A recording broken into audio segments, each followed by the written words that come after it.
حضور نبی کریم صلی اللہ علیہ وسلم کا فرمان مبارک، ما من شیء یقربکم الی الجنۃ ویبعدکم من النار الا ما اور کما قال، جو چیز تم کو جنت کے قریب کرنے والی ہے اور دوزخ سے بچانے والی ہے وہ سب میں نے بتلا دی ہیں، سب بتلا دی ہیں، کوئی چیز نہیں رہنے۔ اب اگر تم کفر کرتے ہو تو کیا دلیل ہے تمہارے پاس کفر کرنے کی؟ یہ بات اور یہ تمام تصرفات، یہ عقیدے بیان ہو گئے عالم۔ اللہ نے پیدا کیا وہی پیدا کرتا ہے، موت بھی وہی طاری کرتا ہے، یحیی و یمیت، پھر زندہ بھی وہی کرے گا۔ اب قرآن میں یہ عقائد ہیں، بنیادی عقائد ہیں۔ منہا خلقناکم وفیہا نعیدکم ومنہا نخرجکم تارۃ اخری، دخل کرتے وقت بھی یہ تعلیم ہے اس نے حسین کی، یہ آیت پڑھنی چاہیے مٹی ڈالتے وقت۔ قبر میں داخل کرو تو کہو بسم اللہ وعلی سنت رسول اللہ وعلی ملت رسول اللہ۔ لوگ زور زور سے کلمہ پڑھنے لگتے ہیں، کلمہ بے شک ٹھیک چیز ہے لیکن یہاں کی تعلیم اور ہے۔ قبر میں داخل کرو بسم اللہ علی ملت رسول اللہ، یہ کہہ کر قبر میں داخل کرو، اور مٹی ڈالتے وقت منہا خلقناکم وفیہا نعیدکم ومنہا نخرجکم تارۃ اخری، اسی مٹی سے پیدا کیا، اسی میں ہم لوٹاتے ہیں تم کو، اسی سے دوبارہ اٹھائیں گے۔ الیہ ترجعون، یہ سب عقیدے ہیں، بنیادی عقیدے ہیں۔ پھر یہ رد ہو گیا، اعبدوا ربکم کیف تکفرون، کس دلیل سے تم کفر کرتے ہو خدا کے ساتھ، اس کی عبادت میں، اس کی صفت میں دوسروں کو کیسے شریک کرتے ہو؟ کیا دلیل ہے تمہارے پاس؟ کسی نے زندگی بخشی ہے، نعمتیں بخشی ہے، وجود بخشا ہے، صلاحیتیں بخشی ہے، کیا چیز بخشی ہے کسی؟ وہ تو اللہ ہی ہے۔ پھر آگے انعامات دوسرے، اشارتاً اجمالی شکل میں، والذی خدا کی ذات تو وہ مہربان رحیم کریم ذات ہے، خلق لکم ما فی الارض جمیعا، زمین کے اندر جتنی چیزیں تمہارے فائدے کے لیے بنائی۔ آگے آسمان کا بھی ذکر آتا ہے، تمام چیزیں جو زمین میں تمہارے فائدے کے لیے اللہ نے پیدا کی،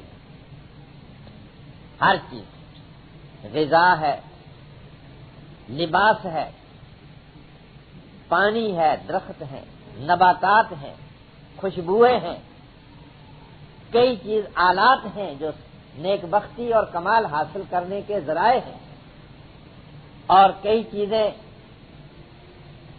بالواسطہ فائدہ پہنچانے والی۔ موذی جانور بھی پیدا کیے ہیں خدا تعالیٰ نے، لیکن ان میں بھی تمہارا فائدہ ہے۔ زہریلے جانور جو ہیں ان کا زہر بھی بعض اوقات تریاق کا کام دیتا ہے، بالواسطہ انسان ان سے فائدہ اٹھاتا ہے۔ مکھیاں اللہ نے پیدا کی ہیں، انسان سب بڑے تنگ ہو جاتے ہیں بعض موسموں میں، آج کل بھی یہ مکھیوں کا بڑا زور ہوگا اگلے مہینے میں، لیکن مکھیوں کو بھی خدا تعالیٰ نے انسان، اگر یہ مکھی نہ ہوتی تو غلاظت ہر وقت جراثیم پھیلا پھیلا کر انسانوں کے لیے طرح طرح کی بیماریوں کرے۔ اب مکھیاں تو احسان کرتی ہیں، اب غلاظت کو چاٹ چوٹ جاتی ہیں اور انسانوں کو بیماریوں سے بچانے کا ذریعہ بنتی ہیں۔ کئی قسم کے چیزیں ہیں جو اللہ تعالیٰ نے تمام کی تمام انسان کے فائدے، زمین اور زمین کی تمام چیزیں اور آسمان اور آسمانی کرے سب انسان کے لیے اللہ نے بنائے۔ اسی لیے حضرت ابو ہریرہ رضی اللہ تعالیٰ عنہ کی روایت جہاں تخلیق کا ذکر ہے کہ مٹی کو خدا نے ہفتے کے دن پیدا کیا اور جمعے کے دن عصر کی نماز کے بعد آدم کی تخلیق ہوئی، یہ تمام چیزیں سب پہلے پیدا کر دی گئی۔ شاہ ولی اللہ رحمۃ اللہ علیہ فرماتے ہیں کہ ازل میں اللہ جانتا تھا کہ نوع انسانی کی مصلحت فرشتوں کے بغیر مکمل نہیں ہو سکتی، خدا نے کروڑا اربہ سال انسان کی پیدائش سے پہلے ہی فرشتوں کو پیدا کیا۔ جبرائیل اور میکائیل ملائے اعلیٰ کے فرشتے اور مقرب فرشتے، ملائے سافل کے فرشتے، فضائی ہوائی فرشتے، تمام بنی نوع انسان کی مصلحت کے لیے تاکہ انسان درجہ کمال تک پہنچ سکے، اس لیے پیدا کیا ان کو اللہ تعالیٰ۔ تو تمام چیزیں، اللہ نے موت بھی پیدا کی ہے، تو موت سے انسان عبرت حاصل کرنے کے ذریعے سے فائدہ اٹھاتا ہے۔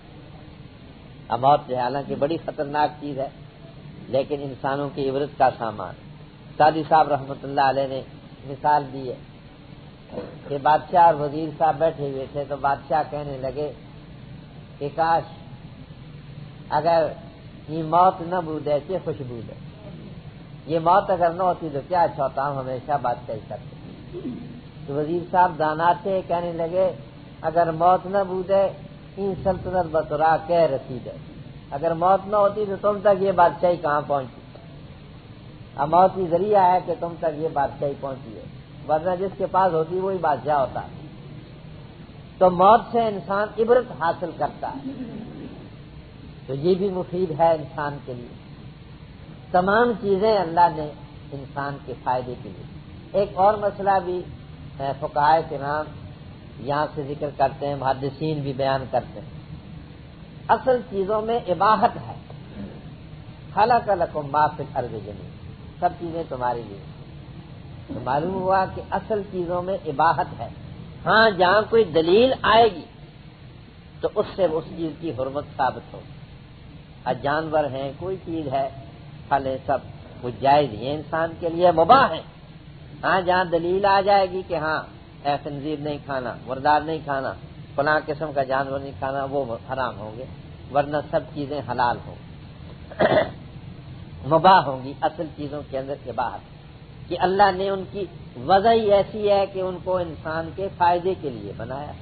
ہاں اوپر سے دلیل اگر آ گئی کہ ہاں اس چیز کو نہیں استعمال کرنا، وہ حرام ہو جائے، اس میں کوئی روحانی یا جسمانی قباحت ہوگی، اس لیے اس کی حرمت کا قانون آ گیا، ورنہ سب چیزیں مباح ہیں۔ سب چیزیں مباح ہیں تو دوسرا سوال ہوتا ہے کہ پھر ہر آدمی ہر چیز کو استعمال کرے، اس کے لیے پھر ضابطہ مقرر کیا۔ یہ نہیں ہے کہ ہر آدمی ہر چیز کو استعمال ہر حالت میں استعمال کرنے لگ جائے، نہیں، اس کے لیے پھر قبضہ اور ملکیت کا قانون بھی خدا نے رکھا۔ یہ فطری بات، ورنہ تنازع ہوتا، جھگڑا ہوتا، ایک عورت کو ایک آدمی برت سکتا ہے، دوسرا آدمی نہیں استعمال کر سکتا ہوتا۔ کیوں؟ ایک قانون بھی آ گیا ہے، قبضہ، تصرف، نکاح وغیرہ۔ اب زمین ہر جگہ کوئی آدمی جائے، جب چاہے کہ مطلب میں اس پر تصرف کرنے لگ جاؤں، نہیں کر سکتا۔ دیکھا جائے گا کہ پہلا قبضہ کس کا ہے، کسی کو وراثت میں ملی ہے، عطیے کے طور پر ملی ہے، کس قانون سے ملی ہے، اس کے مطابق پھر وہ بات چلے۔ اس شریعت میں یہی چیزیں بتلائی جاتی ہیں۔ فرمایا دیکھو اس نے تمہارے فائدے کے لیے زمین کی سب چیزوں کو پیدا کیا۔ زمین کی تخلیق اور اس کا مادہ پہلے پیدا ہوا ہے، ثم استوی، پھر ارادہ فرمایا اس نے آسمان، پھر برابر کیا ان آسمانوں کو 7 آسمان۔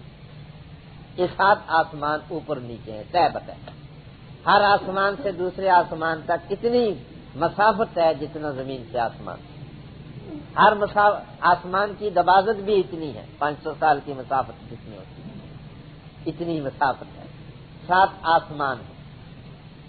اور یہ یونانی فلکیات والے 9 آسمان کہتے ہیں، وہ بھی کوئی بات نہیں، کیونکہ عرش اور کرسی کو بھی شمار کر لیتے ہیں، تو 9 بن جائیں گے، 9 کہہ لو کوئی بات نہیں، عرش الگ ہے، کرسی الگ ہے، وہ دونوں الگ ہیں، وہ سب آسمانوں سے زیادہ وسیع ہے۔ اور ذات خداوندی ان تمام چیزوں سے وراء الورا ہے۔ عرش پر اس کی تجلی واقع ہوتی ہے، جس کو شاہ ولی اللہ رحمۃ اللہ علیہ تجلی اعظم کہتے ہیں، اس سے تمام عرش رنگین ہوتا ہے، پھر تمام کائنات رنگین ہوتی ہے، تمام نیچے اس کے اثرات پیدا ہوتے ہیں، پھر وہ سکیم طے ہوتی ہے، پھر واپس پلٹ کر جاتی ہے۔ فرمایا وَهُوَ بِكُلِّ شَيْءٍ عَلِيمٌ، اور اللہ تعالیٰ ہر چیز کو جاننے والا ہے، علیم کل وہی ہے اور کوئی نہیں۔ عبادت صرف اس کی ہونی چاہیے جو علیم کل ہو، جو قادر مطلق ہو، جس کی یہ قدرت کے نمونے بتلائے۔ ان اللہ علی کل شیء قدیر پہلے، پھر جو خالق ہے، جو رب ہے، الہ بھی وہی ہوگا، الہ اور کوئی نہیں ہو سکتا۔ یہ تمام صفات بھی بیان کر دی، جس کی یہ صفت ہوگی کہ ہر چیز کو جاننے والا، ہر ذرے ذرے کو جاننے والا، محیط علم صرف خدا کا ہے، نہ جبرائیل کا ہے، نہ فرشتوں کا ہے، نہ نبیوں کا ہے، نہ ولیوں کا ہے، نہ کسی کا ہے۔ علم محیط سوائے خدا کے نہیں ہے کسی کا۔ اس واسطے معبود برحق بھی صرف خدا کی ذات ہے، قادر مطلق بھی اور کوئی نہیں ہے۔ یہ صفات جس طرح قرآن میں بیان ہوئی، ایسا انجیل میں بھی بیان ہوئی، تورات میں بھی بیان ہوئی۔ خدا کی پہچان کی، ان لوگوں نے خراب کیا ہے ان کو اور بگاڑ دیا دین کو، اللہ تعالیٰ نے آسمانی کتابوں میں یہ سب بیان فرمایا۔ تو خدا کی عبادت کیوں کریں؟ کیونکہ رب ہے وہ، خالق ہے وہ، علیم کل ہے وہ، قادر مطلق ہے وہ، لہذا عبادت اسی کی ہو سکتی ہے۔ نافع اور ضار ہے وہ، یہی تصور ہر وقت، خدا کے سوا کوئی غائبانہ نفع نقصان نہیں پہنچا سکتا، نہ کوئی فریاد سن سکتا ہے، نہ کوئی بگڑی بنا سکتا ہے، نہ کسی کو تفصیل سے پتا ہے کہ اس کو کیا تکلیف ہے، اس کی کیا پریشانی ہے، تو علیم کل کوئی نہیں۔ تو ان آیتوں کا تعلق اسی کے ساتھ ہے، یا ایھا الذین یا ایھا الناس اعبدوا ربکم، عبادت کرو۔ کیسے کفر کرتے ہو؟ خدا نے تم کو وجود کی نعمت بخشی، حیات بخشی، موت کا طاری کرنا اسی کے قبضے میں ہے، پھر زندہ کرنا اسی کا کام ہے، محاسبہ کرنا بھی اسی کا کام ہے، سب سے محاسبہ کرے گا۔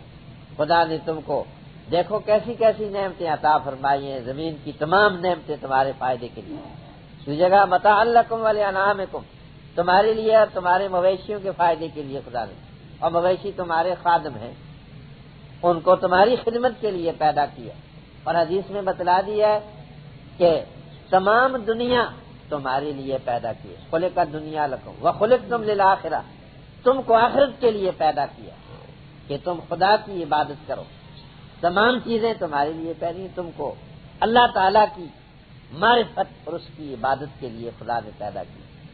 ما خلقت الجن والانس الا لیعبدون، قرآن کی شہادت ہے یہ۔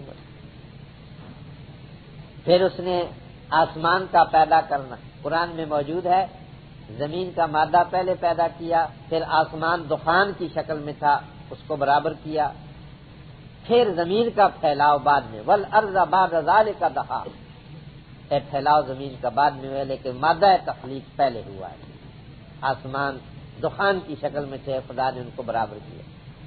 زمین کا مادہ کثیف ہے، شاہ ولی اللہ رحمۃ اللہ علیہ تفہیمات الہیہ میں فرماتے ہیں آسمان بھی عنصری ہے، جیسا یہ زمین کے عناصر ہیں، ایلیمنٹس ہیں، تمام عناصر ہیں، اسی طریقے سے آسمان کی ساخت کے بھی عناصر ہیں، مگر زمینی عناصر سے لطیف ہیں وہ، اس لیے وہاں شفافیت نظر آ رہی ہے، وہ لطیف ہیں اس سے، اور جتنی لطافت جتنی زیادہ ہوتی ہے اتنی اس پاور بھی زیادہ ہوتی ہے۔ روح کے اندر کتنی لطافت ہے اس کے اندر قوت بھی زیادہ ہے، جتنی کثافت ہے اس کے اندر پھر کمزوری اور ضعف پیدا ہوتا ہے۔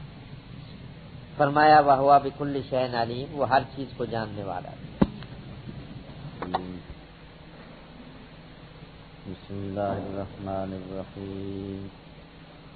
وَإِذْ قَالَ رَبُّكَ لِلْمَلَائِكَةِ إِنِّي جَاعِلٌ فِي الْأَرْضِ خَلِيفَةً قَالُوا أَتَجْعَلُ فِيهَا مَن يُفْسِدُ فِيهَا وَيَسْفِكُ الدِّمَاءَ وَنَحْنُ نُسَبِّحُ بِحَمْدِكَ وَنُقَدِّسُ لَكَ قَالَ إِنِّي أَعْلَمُ مَا لَا تَعْلَمُونَ وَعَلَّمَ آدَمَ الْأَسْمَاءَ كُلَّهَا ثُمَّ عَرَضَهُمْ عَلَى الْمَلَائِكَةِ فَقَالَ أَنبِئُونِي بِأَسْمَاءِ هَؤُلَاءِ إِن كُنتُمْ صَادِقِينَ قالوا سبحانك لا علم لنا إلا ما علمتنا إنك أنت العليم الحكيم قال يا آدم أنبئهم بأسمائهم فلما أنبأهم بأسمائهم قال ألم أقل لكم إني أعلم غيب السماوات والأرض وأعلم ما تبدون وما كنتم تكتمون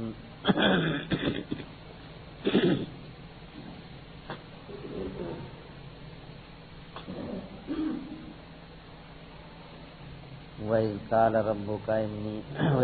ربک للملائکہ، اور اس وقت کو اپنے خیال میں لاؤ جبکہ فرمایا تیرے رب نے فرشتوں کے لیے تحقیق میں بنانے والا ہوں زمین میں خلیفہ، نائب جانشین۔ قالو کہا فرشتوں نے، عرض کیا فرشتوں نے، اتجعل فیہا کیا بنائے گا تو اس زمین میں، من یفسد فیہا جو فساد کریں گے زمین میں، ویسفک الدماء اور خون کو بہائیں گے، وَنَحْنُ نُسَبِّحُ ہم تیری پاکی بیان کرتے ہیں تیری تعریف کے ساتھ، وَنُقَدِّسُ لَكَ اور تیری تنزیہ کرتے ہیں۔ قال فرمایا اللہ تعالیٰ نے میں جانتا ہوں جو تم نہیں جانتے۔ پھر اللہ تعالیٰ نے سکھلائے آدم علیہ السلام کو نام سب، پھر پیش کیا ان چیزوں کو فرشتوں کے سامنے، فرمایا بتلاؤ مجھ کو نام ان چیزوں کے اگر تم سچے ہو۔ قالو فرشتوں نے عرض کیا پاک ہے تیری ذات، ہم کو علم نہیں ہے مگر وہ جو تو نے ہم کو سکھلایا، بے شک تو ہی علم والا اور حکمت والا ہے۔ فرمایا اللہ تعالیٰ نے اے آدم بتلا دے ان کو نام ان چیزوں کے، بس جب بتلائے آدم علیہ السلام نے ان کو نام ان چیزوں کے، تو فرمایا اللہ تعالیٰ نے کیا میں نے تم کو نہیں کہا تھا کہ میں جانتا ہوں پوشیدہ باتیں آسمانوں کی اور زمین کی، اور میں جانتا ہوں جس چیز کو تم پوشیدہ ظاہر کرتے ہو اور جس کو تم پوشیدہ رکھتے ہو۔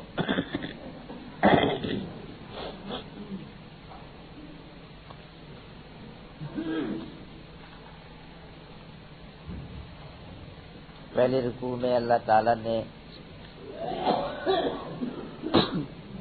قرآن کریم کی بنیادی تعلیم کے چاروں مسائل کے ذکر فرمائے، توحید، رسالت، قرآن کریم پر ایمان لانا اور اس کی حقانیت، اور معاد یعنی قیامت، اور پھر رسالت کے بارے میں اور قرآن کے بارے میں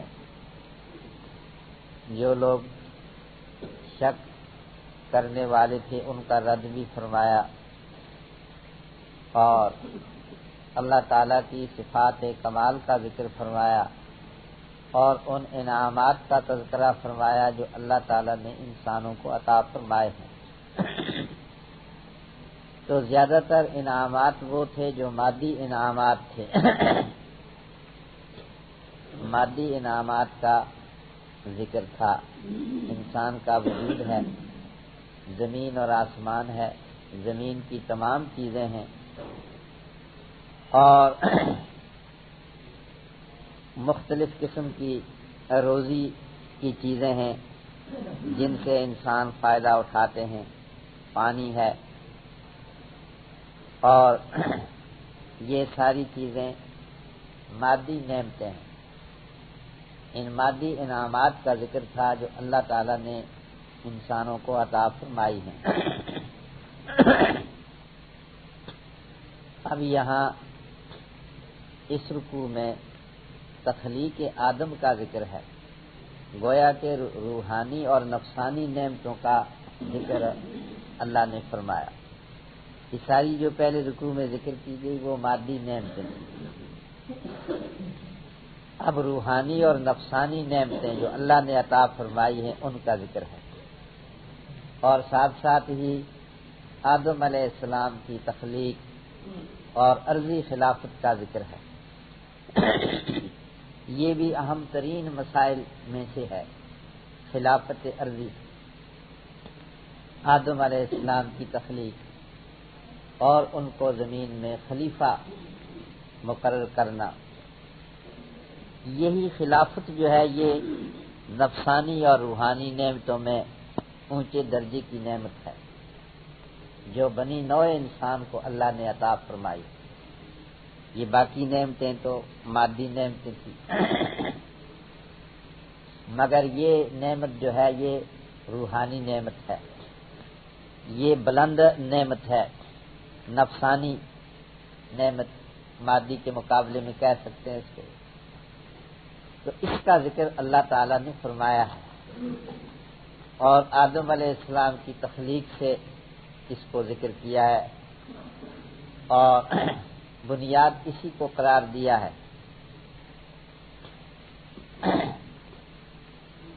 کیونکہ آدم علیہ السلام کو زمین میں خلیفہ مقرر کرنا، یہ پھر خلافت کا قانون بھی ساتھ سمجھایا گیا۔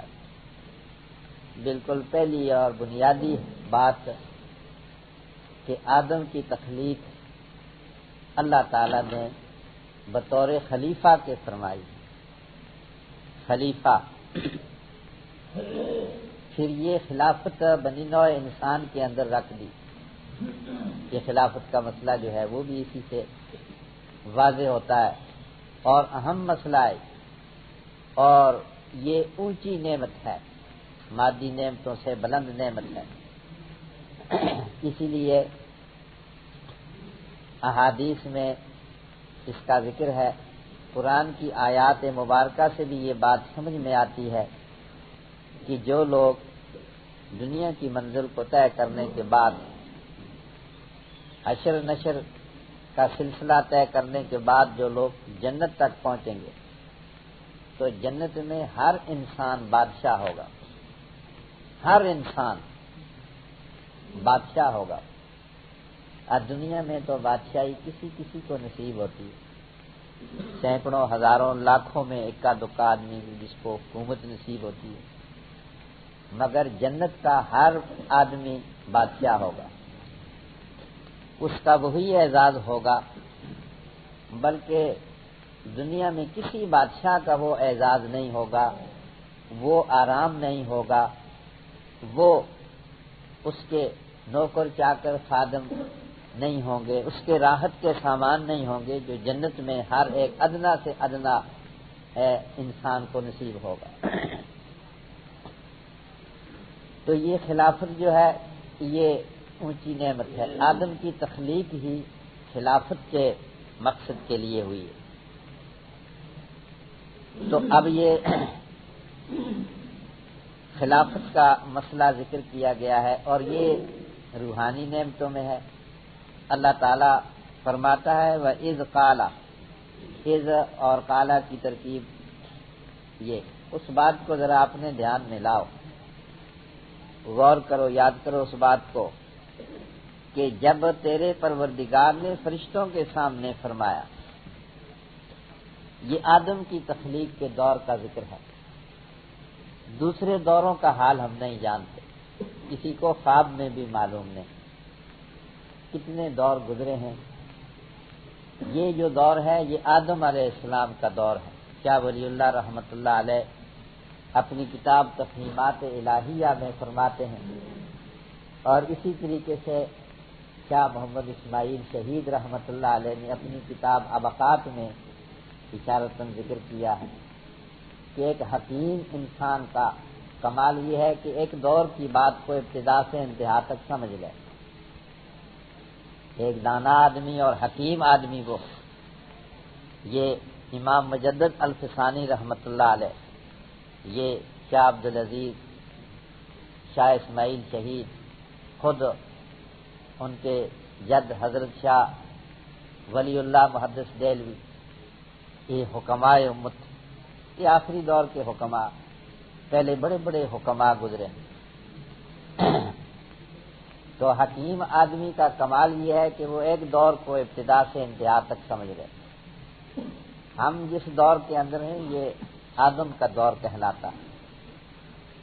تو امام ابن کثیر نے جو کتاب تاریخ کی لکھی ہے، امام ابن کثیر بڑے پائے کے محدث بھی تھے، مفسر بھی تھے، یہ امام ابن تیمیہ کے شاگرد تھے،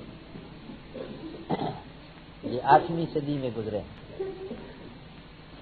انہوں نے بخاری کی شرح بھی لکھی ہے، اصول حدیث پر بھی کتابیں لکھی ہیں، اور تفسیر میں مشہور ان کی کتاب یہ ابن کثیر جو مختصر ہے، 4 جلدوں میں ہے، اور اس کے اندر انہوں نے بہت کافی مواد تفسیر کا اکٹھا کیا۔ انہوں نے ایک تاریخ کی کتاب بھی لکھی ہے جس کا نام رکھا ہے البدایہ والنہایہ، ابتدا سے لے کر اپنے دور تک کے تمام زمانوں کی تاریخ لکھی ہے۔ سب سے زیادہ مستند تاریخ ہوئی ہے، وہ روایت کے اعتبار سے نقل کرتے ہیں، صحیح غلط روایتوں کی پرکھ بھی کرتے ہیں۔ ابن خلدون نے بھی تاریخ لکھی ہے، ابن جریر نے بھی، اور بھی بے شمار مورخ ہیں جنہوں نے لکھی ہیں، سینکڑوں ہزاروں تاریخیں لکھی ہوئی، مگر سب سے زیادہ مستند تاریخ ابن کثیر کی ہے۔ یہ 14 جلدوں میں ہے تاریخ، اپنے دور تک آدم علیہ السلام سے لے کر اپنے دور تک کی تاریخ لکھی ہے۔ پہلی جلد کے اندر وہ لکھتے ہیں کہ آدم علیہ السلام کی تخلیق سے پہلے اس زمین پر بھی کئی دور گزرے، مثلا ایک قوم یا افراد یا اشخاص ایسے تھے ان کو ہن کہتے تھے، ہن کا دور بھی گزرا ہے۔ پھر بن تھے، بن کا دور بھی گزرا ہے، اور پھر جن تھے، جن کا دور بھی گزرا ہے۔ آدم علیہ السلام کی تخلیق سے 2000 سال پہلے اس زمین پر یہ جنات کا دور دورہ تھا۔ انہوں نے فسادات شروع کیے، ایک دوسرے کو مارنا، جیسا آج کل انسانوں کا آپ سمجھتے ہیں کیا حال ہے، قتل و قتال، لڑائی فساد، دنگا، ایسا جنات کے اندر۔ تو آدم علیہ السلام کی تخلیق سے 2000 سال پہلے اللہ نے فرشتوں کو بھیجا کہ یہ زمین پر یہ جنات فساد کرتے ہیں، ان کی سرکوبی کرو۔ فرشتے آئے اور انہوں نے ان جنات کو مارا اور بھگایا جزیروں کے اندر، مختلف پہاڑیوں کے اندر، ایسی جگہوں کے اندر، اور اس زمین کو صاف کیا کہ یہ فساد کرتے ہیں۔ اس کے 2000 سال کے بعد پھر آدم علیہ السلام کی تخلیق کا واقعہ پیش آتا ہے۔ اللہ نے آدم علیہ السلام کو پیدا کیا۔ یہ ہن اور بن اور جن کا دور، جن کا تو قرآن میں عام طور پر بھی ملتا ہے، مگر باقی یہ تاریخی روایتیں ہیں کہ ادوار گزرے، اس سے پہلے کتنے دور گزرے ہیں ان کو اللہ ہی جانتا ہے، کوئی اور نہیں جان سکتا۔ ہمارا دور جو ہے یہ آدمیت کا دور ہے، آدم علیہ السلام کا دور جس کے اندر ہم، تو اس کا یہ معنی نہیں ہے کہ اس دور سے پہلے کوئی دور نہیں تھا، نہیں، بہت سے دور تھے، اس کو کوئی اللہ تعالیٰ کے سوا نہیں جانتا اس کی تفصیلات۔ جب آدم علیہ السلام کا دور آیا تو پھر جنات کو یہاں سے ہٹایا گیا، یہ فساد کرتے تھے، اور پھر اللہ تعالیٰ نے آدم کی تخلیق فرمائی۔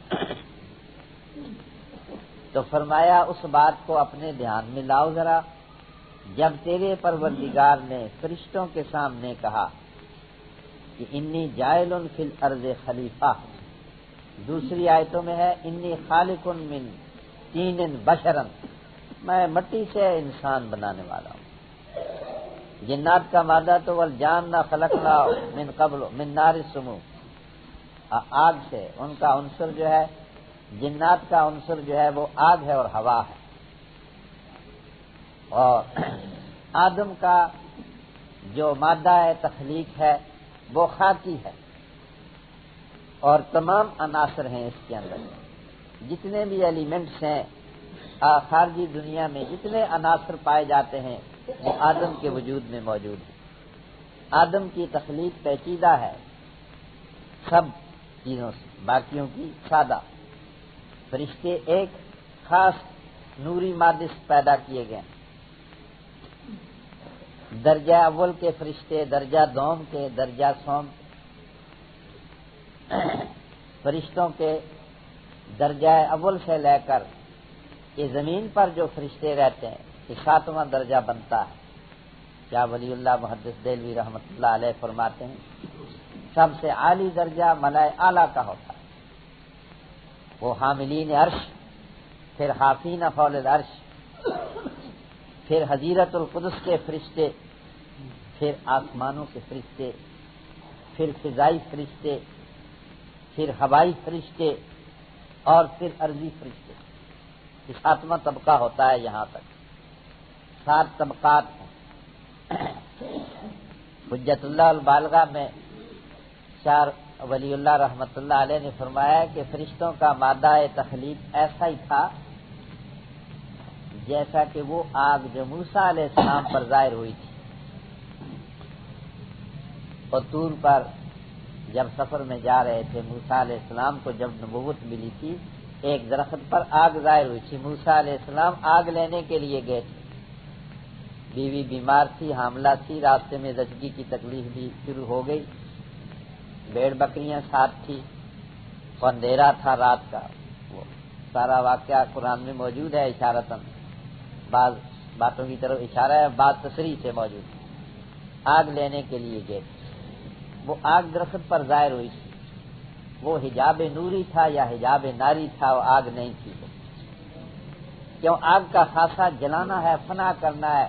اور وہ جس قدر بھڑکتی جاتی تھی درخت کے پتے اور شاداب ہوتے جاتے تھے اور چمکتے جاتے تھے. وہ جو مادہ ہے اس قسم کا مادہ ہے جس سے اللہ نے فرشتوں کو پیدا کیا.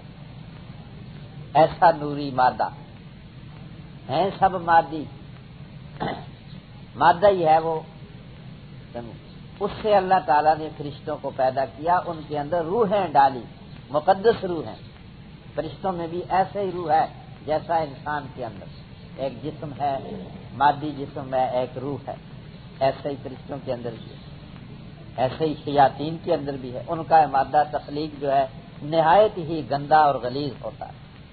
جیسا آپ نے فرمایا جیسا سنڈاس ہوتا ہے اور اس کے اندر بھی پھر جب وہ بہت زیادہ بدبو اٹھتی ہے اور وہ بخار اٹھتا ہے, اس قسم کا مادہ ہے شیاطین کی تخلیق. اس مادے سے اللہ نے ان کو پیدا کیا.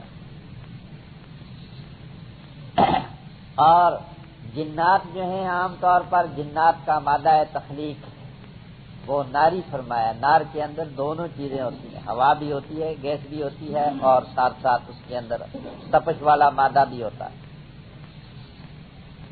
تو آدم علیہ السلام کی تخلیق اللہ نے عناصر سے فرمائی ہے. انی خالق من طین بشرا. یہاں فرمایا کہ اللہ نے اپنا ارادہ ظاہر فرمایا فرشتوں کے سامنے کہ میں زمین میں خلیفہ بنانے والا ہوں. اس لفظ میں ساری حقیقت ہوتی ہے. آدم کی تخلیق مستقل نہیں ہے بلکہ خلیفہ ہونے کی حیثیت سے. یہاں ہی سے خلافت کا مسئلہ چلتا ہے. آدم خلیفۃ اللہ فی الارض, اور اس کے بعد اللہ نے اس خلافت کا حکم دیا زمین میں. یا داؤد انا جعلناک خلیفۃ فی الارض. داؤد علیہ السلام کو جو اللہ نے کہا داؤد ہم نے تم کو خلیفہ بنایا. خلیفے کا 2 معنی قرآن میں موجود ہے. ایک جیسا آدم علیہ السلام کے سلسلے میں خلیفہ نائب کو کہتے ہیں, ایک خلافہ یخلق, دوسرے کے پیچھے آنے والا, نیابت کرنے والا. تو اس کا ایک مفہوم یہ ہے کہ اللہ تعالیٰ نے انسانوں کے بارے میں قرآن میں فرمایا هو الذی جعلکم. اللہ وہ کی ذات وہ ہے جس نے تم کو پیدا کیا. پھر یہ بھی الفاظ ہیں یخلق بعضکم بعضا, تم میں سے بعض بعض کے جانشین آتے ہیں. اب بیٹا باپ کا جانشین ہے, اس کا خلیفہ ہے, پوتا اس کا خلیفہ ہوگا, ایسا ہی بعض بعض کے نائب. هو الذی جعلکم خلفاء فی الارض. خدا کی ذات وہ ہے جس نے تم کو زمین میں خلیفہ بنایا ہے, بعض بعض کی جگہ پر آتے. اور دوسرا معنی یہ جیسا کہ یہاں متبادر ہے, یہ لفظ یہی بتلاتا ہے کہ آدم علیہ السلام کو اللہ تعالیٰ نے اپنے خلیفے اور اپنے نائب کے طور پر زمین میں پیدا کیا, خدا کی نیابت انجام دینے والا. اصل بادشاہی تو وہی ہے جو عالم بالا کی ہے اور خدا کی ہے, اور باقی مخلوق جو ہے وہ جانشین اور نائب ہونے کی حیثیت کی صلاحیت نہیں رکھتی. صرف آدم کو اللہ نے ایسا پیدا کیا ہے نوع انسانی کو کہ یہی اس کی صلاحیت رکھی بطور نائب. اس واسطے یہ خلیفے کا معنی نائب، خدا تعالی کا نائب۔ نائب کا کام یہ ہوتا ہے کہ وہ اپنی مرضی کو نہیں چلاتا، جس کی نیابت کرتا ہے اس کی بات کو چلاتا ہے۔ یہی معنی ہے خلافت کا۔ اسلام میں جو ہے یہ خلافت کا ہے نظام۔ اللہ نے جو سورہ نور میں حضور نبی کریم صلی اللہ علیہ وسلم اور آپ کے صحابہ کے ساتھ وعدہ فرمایا تھا، جس کو پورا کیا گیا، لَيَسْتَخْلِفَنَّهُمْ فِي الْأَرْضِ، کوئی خلافت کا نیابت، ملوکیت، ڈکٹیٹرشپ، یہ کوئی چیز نہیں، یہ اس کا غلط ہے،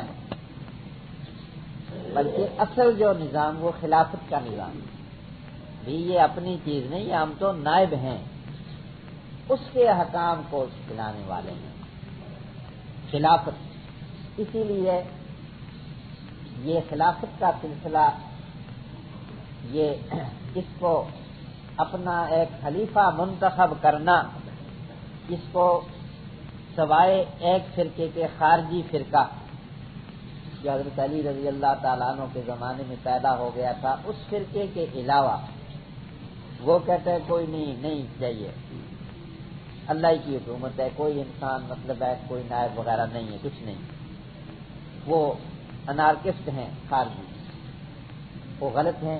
باقی تمام فرقے اس پر متفق ہیں کہ خلیفہ کوئی نہ کوئی منتخب کرنا چاہیے۔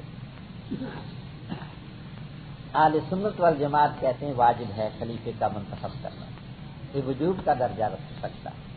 شیعہ کا مذہب بھی باطل ہے کہ وہ خلیفہ یا جس کو وہ حاکم تصور کرتے ہیں، وہ کہتے ہیں وہ معصوم ہوتا ہے اور اللہ کی جانب سے مقرر ہوتا ہے، یہ بھی باطل ہے نظریہ۔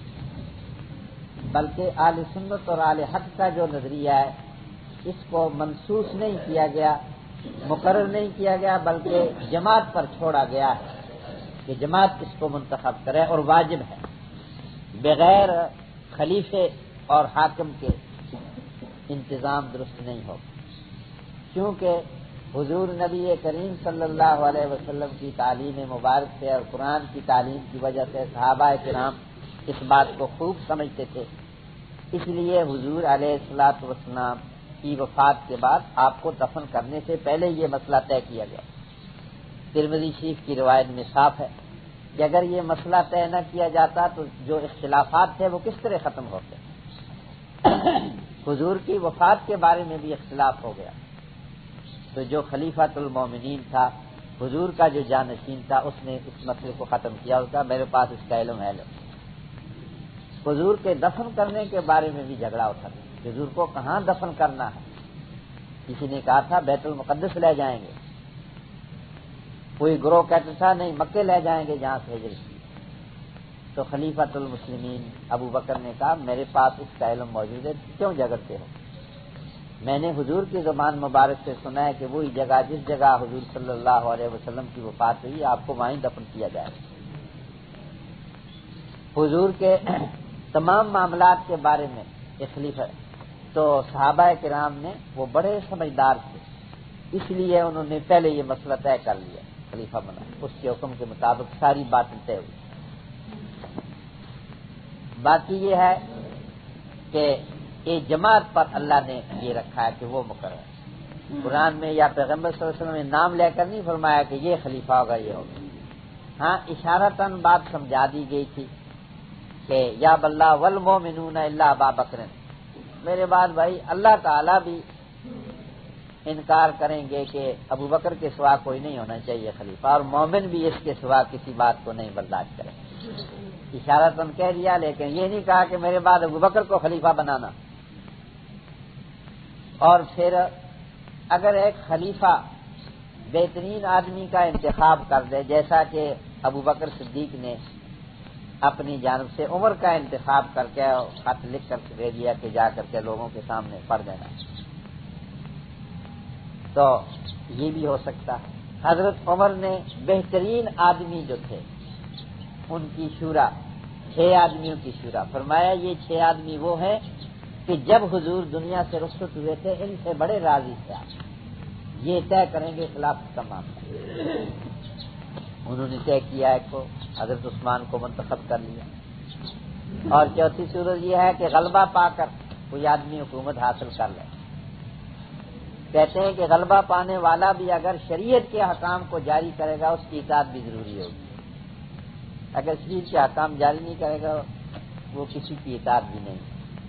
غلبہ پانے کے اندر اب تو تغلب کی صورتیں ہی بعد میں آتی رہی ہیں جتنی بھی، جس نے غلبہ پا لیا. اگر شریعت کے احکام جاری کرتا ہے ٹھیک ہے اس کی اطاعت ضروری ہے ورنہ نہیں. تو معلوم ہوا کہ آدم علیہ السلام کو بطور نائب کے یعنی خدا کے احکام زمین میں نافذ کرنے والا، اسی کو خلیفہ کہتے ہیں. اور یہی خلافت آگے اس کی نسل میں رکھی گئی. ملوکیت، امپیریلزم، شہنشاہیت، ڈکٹیٹرشپ یہ سب باطل نظام ہے، غلط نظام ہے. یہ نظام شورائیت اور خلافت اپنا نہیں ہے. جو احکام ادھر کے ہیں ان کو ہم جاری کریں گے، یہی ہے خلافت، اسی کو کہتے ہیں. تو فرشتوں نے عرض کیا کہ تو بنائے گا اس زمین میں اس کو جو فساد کرتا ہے. یہ فرشتوں کو کیسے معلوم ہوا کہ آدم اور اس کی اولاد زمین میں فساد کریں گے؟ کئی توجیحات ہیں. اللہ نے ان کو الہام کیا تھا، ان کو اس کا الہام سے علم ہوا، یا انہوں نے قیاس کیا تھا جنات کی حالات پر. جنات کو دیکھ چکے تھے کہ کیسا انہوں نے فساد کیا، اسی طرح انہوں نے آدم کے بعد. دوسرا یہ ہے کہ خلیفے کے لفظ سے انہوں نے یہ بات سمجھی، فہم ان کا ادھر گیا. جو خلیفہ ہوگا وہ حکومت کرے گا اور حکومت کے اندر یہ بات لازمی ہے، خون ریزی بھی ہوگی، قتل و قتال بھی ہوگا، یہ چیزیں ہوں گی. زیادہ تر مفسرین کرام فرماتے ہیں کہ جنات کے حالات سے قیاس کر کے انہوں نے یہ بات مانی. جنات بھی اسی طریقے سے آدم جو ہے وہ بھی اگر مٹی سے پیدا ہوا ویسی مخلوق ہوگی، جنات جیسی مخلوق ہوگی وہ تو لامحالہ فساد کرے گی، خون بہائے گی. اور ہم تیری نسبح و تسبیح کرتے ہیں تیری تعریف کے ساتھ، ونقدس لک تیری تنزیہ کرتے ہیں، پاکیزگی تیری بیان کرتے ہیں. تنزیہ کا معنی کہ خدا کی ذات پاک ہے، منزہ ہے تمام عیوب نقائص سے، شریکوں سے، کمزوریوں سے، تمام ان چیزوں سے جو نقص والی ہیں، زوال سے، سب چیزوں سے پاک ہے. اور تسبیح کا معنی پاک ہے خدا کی ذات تمام قسم کے عیوب وغیرہ سے، اور تمام خوبی کی باتیں خدا کی ذات کے اندر پائی جاتی ہیں. ہم تیری تعریف کے ساتھ تیری تسبیح کرتے ہیں اور تیری تنزیہ کرتے ہیں.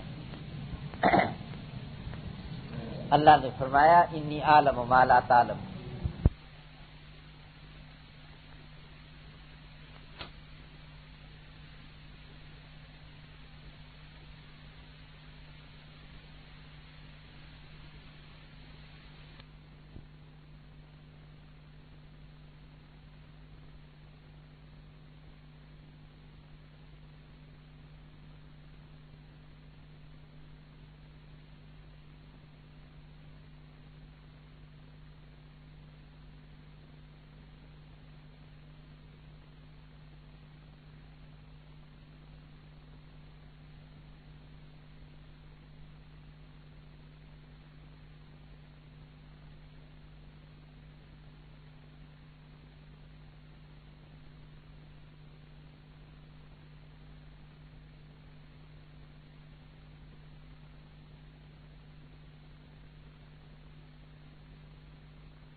سبحانك لا علم لنا إلا ما علمتنا إنك أنت العليم الحكيم.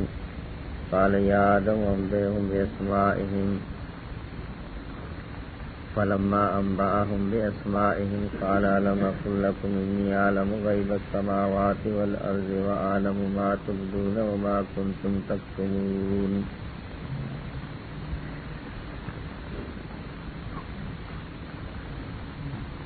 اللہ تعالیٰ نے تمام بنی نوع انسان کو اللہ کی وحدانیت اختیار کرنے کا اور خالص اس کی عبادت کرنے کا حکم دیا. کہ اللہ تعالیٰ کی پہچان کے سلسلے میں اس کی صفات کمال کا ذکر فرمایا اور اسی ضمن میں جو انعامات اللہ تعالیٰ نے انسانوں پر فرمائے ہیں ان کا ذکر تھا، مادی انعامات. پھر اللہ تعالیٰ نے حضرت آدم علیہ السلام کی تخلیق کا ذکر فرمایا اور اس ضمن میں جو انسانوں کو نفسانی اور روحانی نعمت جو سب سے زیادہ بلند ہے وہ اس کا ذکر اس کے اندر آ گیا. وَإِذْ قَالَ رَبُّكَ لِلْمَلَائِكَةِ، اس وقت کو اپنے دھیان میں لاؤ جبکہ تیرے پروردگار نے فرشتوں کے سامنے یہ ذکر کیا، انی جاعل فی الارض خلیفہ، میں زمین میں نائب بنانے والا ہوں. تو فرشتوں نے کہا تجعل فیہا من یفسد فیہا، کیا تو بنائے گا اس زمین میں اس کو جو فساد کرے گا اس میں اور بہائے گا خونوں کو، اور ہم تسبیح بیان کرتے ہیں تیری تعریف کے ساتھ اور تیری تقدیس کرتے ہیں، پاکی بیان کرتے ہیں. فرمایا اللہ تعالیٰ نے انی اعلم ما لا تعلمون، بے شک میں جانتا ہوں وہ جو تم نہیں جانتے. خلافت کے بارے میں نے عرض کر دیا تھا پرسوں، یہ خلافت نیابت کو کہتے ہیں. اللہ تعالیٰ نے آدم علیہ السلام کو اور اس کے ضمن میں ان کی ساری اولاد کو بطور خلیفہ کے پیدا فرمایا ہے کہ یہ نیابت انجام دینے والے ہوں گے. مفسرین کرام فرماتے ہیں کہ اللہ تعالیٰ کے شرعی احکام کو اس کی زمین میں نافذ کرنے والے. شرعی احکام، تکوینی احکام جو ہیں وہ انسانوں سے تعلق نہیں رکھتے، وہ اللہ تعالیٰ کے قدرت کے کارخانے میں اس کے لیے جو اس نے کارندے مقرر فرمائے ہیں وہ اس کو انجام دیتے رہتے ہیں. لیکن شریعت کا قانون یہ اللہ تعالیٰ نے انسانوں کے توسط سے زمین میں نافذ فرمایا. انبیاء علیہ الصلوۃ والسلام اور پھر اللہ تعالیٰ کے دین اور شریعت کو نافذ کرنے کے لیے اس خلافت کا سلسلہ اللہ تعالیٰ نے بنی نوع انسان کے اندر مقرر فرمایا ہے. یہ انسان کے لیے بڑا اعزاز ہے اور کسی اور نوع کو یہ بات نہیں مل سکی. فرشتوں کا یہ کہنا کہ جو فساد کرے گا خون بہائے گا، یہ ان کا کہنا کس بنا پر تھا اس کی وجہ بھی بیان کر دی گئی تھی کہ اللہ تعالیٰ نے جس وقت خلیفے کا ذکر کیا تو خلافت کی ضرورت وہاں ہی پڑتی ہے جہاں پر کوئی فساد ہو اور جہاں پر انتظام ہو. تو ظاہر ہے کہ اس سلسلے میں خون ریزی بھی آئے گی، قتل بھی آئے گا. تو انہوں نے اس لفظ سے یہ بات سمجھی. یا پھر یہ ہے کہ انسانوں کو جنات کی نوع پر انہوں نے قیاس کیا کہ جنات پہلے جیسا زمین میں فساد کرتے تھے تو انسان بھی مادی ہے، کیونکہ اللہ تعالیٰ نے فرمایا ہے کہ خالق من بشر من طین بشرا، مٹی سے میں انسان پیدا کرنے والا ہوں.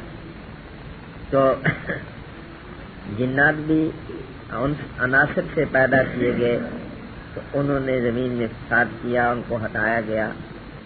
تو اب انسان بھی کیونکہ وہ ان کی تخلیق عناصر سے ہوئی ہے، اس واسطے انہوں نے یہ قیاس کیا کہ یہ بھی اسی قسم کی بات کریں گے. پھر خلافت اور نیابت کے لیے جس بات کی ضرورت ہے اس کا ذکر ہے. خلافت اور نیابت کے لیے علم اور فہم کی ضرورت ہے، اور یہ چیز اللہ تعالیٰ نے آدم اور ذریت آدم کے اندر رکھی ہے. علم اور فام، تو اسی چیز کا ذکر ہوا آگے۔ وعلم آدم الاسماء کلھا، اللہ نے سکھلا دیے آدم علیہ السلام کو سارے نام۔ اس سے کیا مراد ہے؟ ناموں سے کیا مراد ہے؟ اس میں مفسرین کرام نے بہت سی باتیں بیان کی ہیں۔ بعض یہ فرماتے ہیں جیسا کہ تفسیر ابو سعود والے اور مدارک والے، یہ دونوں حنفی امام سے جن کی تفسیریں ہیں، تفسیر مدارک بھی، تفسیر ابو سعود بھی، معتبر تفسیریں ہیں عربی زبان کے اندر، مختصر 4 جلدوں میں آپ قرآن کی تفسیر، یہ دونوں امام اور بعض اور حضرات بھی یہ کہتے ہیں کہ علم آدم الاسماء سے مراد ہے اللہ تعالیٰ نے تمام چیزوں کے انواع اور اجناس کی کے نام سکھلا دیے، ہر فرد کا نام نہیں، ہر فرد کا نام نہیں، کیونکہ ہر فرد اور جزی وہ تو غیب سے تعلق رکھتی ہے اور اللہ تعالیٰ ہی اس کو جانتا ہے، لیکن چیزوں کے اجناس اور انواع، مثلا انسان یہ نوعی نام ہے، اسی طریقے سے باقی جو اجناس ہیں، حیوان یہ ایک جنس ہے، اس کے تحت بہت سی قسمیں آتی ہیں، کیڑے مکوڑے بھی حیوان ہیں، گھوڑے بھی، بھینسیں بھی، گائے بھی، بھیڑ بکریاں بھی، یہ سب حیوان ہیں۔ تو حیوان کا لفظ ایک جنس ہے، یہ سکھلا دیا، ہر جزی کا نام نہیں، یہ ان اماموں کا خیال ہے۔ اور بعض یہ فرماتے ہیں کہ علم آدم الاسماء کلھا، اسماء سے مراد بعض مفسرین کرام فرماتے ہیں کہ آدم علیہ السلام کی اولاد جتنی بھی ہے ان کے نام اللہ تعالیٰ نے ان کو سکھلا دی، تمام ان کی اولاد جو قیامت تک ظہور پذیر ہونے والی ہے ان کے نام بتلا دیے۔ اسماء سے مراد یہ، شیخ ابن عربی رحمت اللہ علیہ فرماتے ہیں کہ اسماء سے مراد باقی چیزوں کے نام نہیں ہیں، بلکہ اسماء سے مراد اللہ تعالیٰ کے اسماء حسنی ہے، اللہ کے اسماء حسنی وہ آدم علیہ السلام کو سب بتلا دیے۔ یہ مختلف توجیہات ہیں۔ بعض فرماتے ہیں کہ علم آدم الاسماء کلھا، اس سے جزیات ہی مراد ہیں، مگر تمام جزیات نہیں، ضرورت کے مطابق، جیسا کہ عبداللہ ابن عباس رضی اللہ تعالیٰ عنہ انسان کے ضرورت کے مطابق جتنی چیزوں کے نام تھے وہ سب بتلا دیے۔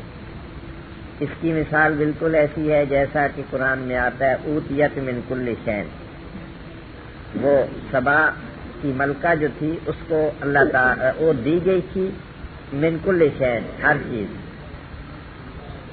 چیز سے مراد ہے کہ اس کی سلطنت اور اس کے ضرورت کے مطابق سب چیزیں اس کے پاس تھی، ہر جزی مراد نہیں مطلب ہے کہ اس کو یہ فینٹم طیارے بھی دیے گئے تھے اور راکٹ بھی اس کے پاس تھا اور یہ تمام چیزیں نہیں، اس کی ضرورت کی جتنی چیزیں تھیں سب اس کو مہیا کی گئی تھی نظام سلطنت کو اس دور میں چلانے کے لیے۔ ایسا ہی ہے جیسا کہ اللہ تعالیٰ نے قرآن میں شہد کی مکھیوں کا ذکر فرمایا سورہ نحل میں، ثم کلی من کل ثمرات، اس کی فطرت میں ایک چیز رکھ دی گئی، پاکیزگی والی چیز، اور اس کے پیٹ میں اللہ تعالیٰ نے ایک نہایت ہی لطیف قسم کا مادہ پیدا کر دیا، اور مکھی کو حکم ہوا کلی من کل ثمرات، ہر قسم کے پھلوں سے کھاؤ۔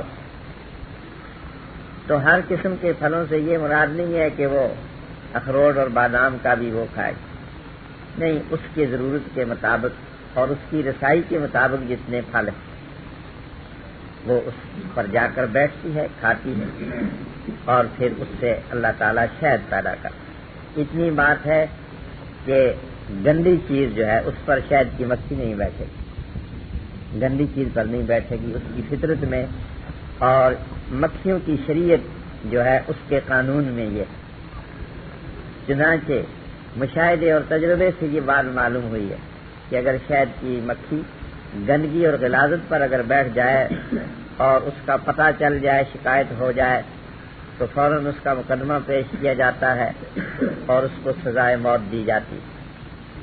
خود ان کی ملکہ حکم دیتی ہے کہ پکڑو اس پانی کو، حکم دیا جاتا ہے اور اس کو پکڑ کر کے جسم کے اس کے ٹکڑے کر دیتے ہیں۔ اللہ تعالیٰ نے ایسی حکمت بنائی، گندگی پر نہیں بیٹھے گی، پھلوں پر بیٹھے گی، پھولوں پر بیٹھے گی، پاکیزہ چیزیں جو ہیں وہ۔ بعض پھول ایسے ہوتے ہیں کہ ان میں بدبو بھی ہوتی ہے، لیکن وہ پھول ہی ہوتے ہیں، بیٹبار پھول ہونے کے وہ پاکیزہ ہوتے ہیں۔ کھجور پر جا کر کے بیٹھے گی، شہد کے اندر کھجور جس قسم کا ہوگا ویسے ہی ذائقہ شہد کے اندر ہوتا ہے۔ تو مراد یہ ہے کہ جتنی چیزیں شہد کی مکھی کے ساتھ مناسبت رکھنے والی ہیں، ان ہر چیز نہیں، نہ ہر پھل وہ کھاتی ہے، نہ وہ کھا سکتی ہے۔ بعض پھل ایسے ہوتے ہیں کہ جو گٹھلیوں کے اندر بند ہوتے ہیں، وہ وہاں تک اس کی رسائی نہیں ہوتی۔ تو اسی طرح یہاں ضرورت کے مطابق، حتیٰ کہ عبداللہ ابن عباس رضی اللہ عنہ ہانڈی، چمچہ وغیرہ ایسی ضرورت کی چیزیں جو ہیں، چھوٹی چھوٹی چیزیں، ان کا بھی ضرورت کے مطابق ان کو نام بتلا دیے گئے۔ یہ نام کا بتلانا جو ہے یہ کس طرح تھا؟ بطور تعلیم کے نہیں تھا جیسا بچوں کو بتلایا جاتا ہے، عطا طوطا اور بافنا اور یہ ایسا نہیں۔ اللہ تعالیٰ نے آدم علیہ السلام کی طبیعت اور مزاج کے اندر یہ ملکہ رکھ دیا، یہ ملکہ رکھ دیا ان کی طبیعت اور مزاج کے اندر، بیٹبار صلاحیت کے خدا نے یہ چیز رکھ دی ان کے اندر۔ امام ابو بکر جساس اور بہت سے اور مفسر یہ فرماتے ہیں۔ بعض فرماتے ہیں کہ نہیں، علم آدم الاسماء کلها، سب نام جو سکھلائے گئے تو یہ تعلیم جیسا دی جاتی ہے ایسا ہی سکھلایا، جیسا تعلیم دی جاتی ہے یہ فلاں چیز ہے، اس کا یہ نام ہے، اس کا یہ فائدہ ہے، اس کی یہ خاصیتیں، یہ فلاں چیز ہے، اس طرح سکھلائے۔ بعض اس کا قول کرتے ہیں ثم عرضهم علی الملائکہ، پھر ان چیزوں کو، یعنی وہ جن کے نام تھے، نام تو آدم علیہ السلام کو سکھلا دیے، ان چیزوں کو پیش کیا فرشتوں پر، فرمایا انبئونی، مجھے بتلاؤ ان چیزوں کے نام اگر تم سچے ہو۔ تم کہتے ہو کہ پروردگار تو ایسی مخلوق کو کیوں پیدا کرتا ہے جو فساد کرے گی، خون ریزی کرے گی، پتہ چل جاتا ہے کہ اس کے اندر کیا کیا کمال ہوں گے۔ سب سے بڑا کمال یہ تو علم کی صلاحیت اور فہم کی صلاحیت ہے۔ تم بتلاؤ ان چیزوں کے نام۔ خلیفے کے لیے صلاحیت ہونا ضروری ہے، چیزوں کی ماہیت اور حقیقت کو جانتا، اس واسطے کہ حکام شرع جب نافذ کرے گا اس کو پتہ ہونا چاہیے کہ یہ چیز ایسی ہے، اس کا یہ خاصہ ہے۔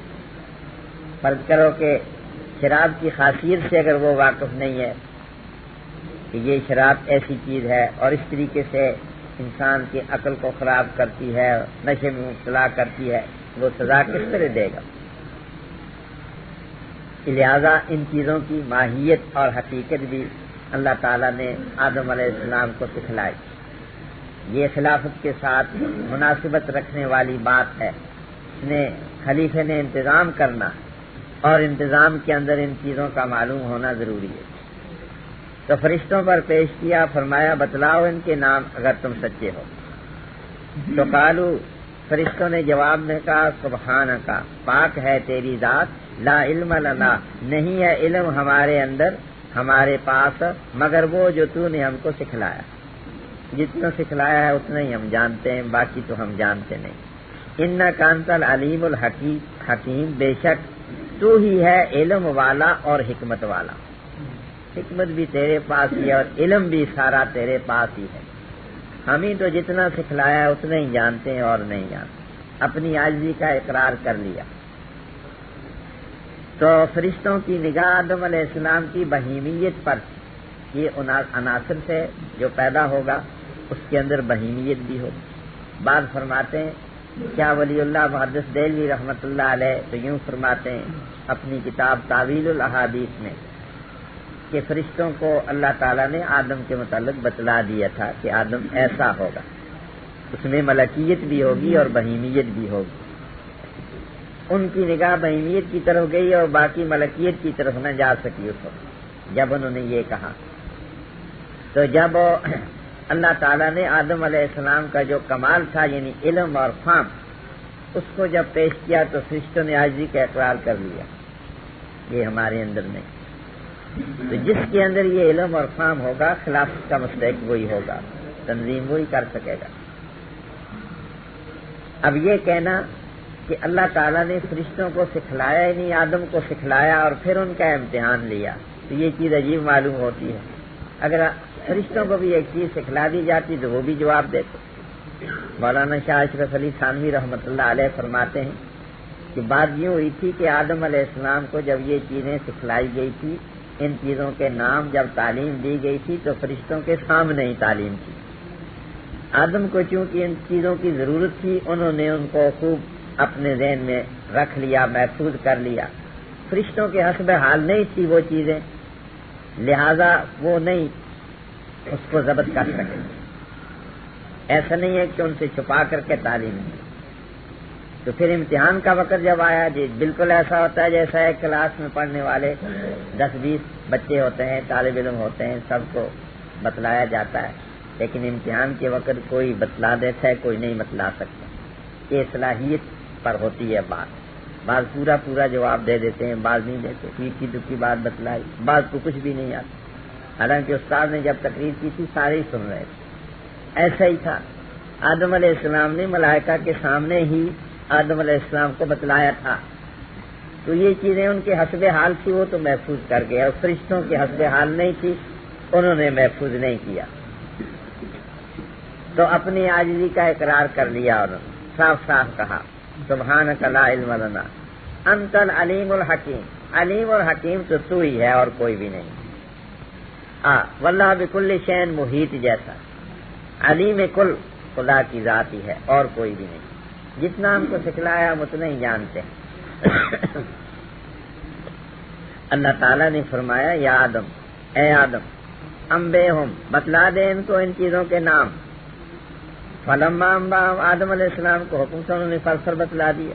یہ ہانڈی ہے, اس میں سالن پکایا جاتا ہے, یہ توا ہے, اس پر روٹی پکائی جاتی ہے, یہ فلاں چیز ہے, یہ فلاں چیز ہے, اور جتنی چیزوں کا امتحان مقصد تھا سب فر آدم علیہ السلام نے بتا دیا, ذرا بھی تعامل نہیں کیا. تو فرمایا علم اقل لکم, میں نے تم کو نہیں کہا تھا کہ انی عالم غیب السماوات والارض, میں آسمان اور زمین کی پوشیدہ چیزوں کو جاننے والا ہوں. پوشیدہ چیزیں مخلوق کے اعتبار سے جو پوشیدہ ہیں, ورنہ خدا تعالیٰ کی ذات سے تو دوسری جگہ قرآن میں ما یعزب عن ربک من مثقال ذرہ, تیرے رب سے تو ایک ذرے کے برابر بھی کوئی چیز پوشیدہ نہیں. مگر جو مخلوق ہے مثلا ملائکہ ہیں, انسان ہیں, باقی مخلوق کی بنسبت کوئی چیزیں سامنے ہوتی ہیں, کوئی ان سے غائب ہوتی ہیں. تو عالم الغیب و شہادہ جو مخلوق کے سامنے, وہ چیزیں جو مخلوق سے غائب ہیں ان سب کو جان. آسمان کے اندر زمین کے اندر جو چیزیں مخلوق کے سامنے ان کے علم میں جو سے ان سے غائب ہیں ان سب کو میں جانتا ہوں. میں آدم کی صلاحیت کو بھی جانتا ہوں, اس کے کمال کو بھی جانتا ہوں, اس کے فہم اور علم کو بھی جو میں نے اس کے اندر رکھا ہے. تمہاری نظر ان چیزوں پر نہیں, تم نے صرف اس کی بہیمیت کو ہی دیکھ کر کے یہ اندازہ کر لیا کہ یہ تو خون ریزی کریں, یا جنات پر قیاس کر لیا تم نے, اور جو کمال ہے اس کی طرف تمہاری رسائی نہیں ہو سکی. فرمایا اے آدم بتلا دے ان کو نام ان چیزوں. جب آدم علیہ السلام نے بتلایا ان کو ان چیزوں کے نام, تو فرمایا اللہ تعالیٰ نے کہ کیا میں نے تم کو نہیں کہا تھا کہ بے شک میں جانتا ہوں پوشیدہ چیزیں آسمانوں کی اور زمین, اور میں جانتا ہوں اس چیز کو جس کو تم ظاہر کرتے.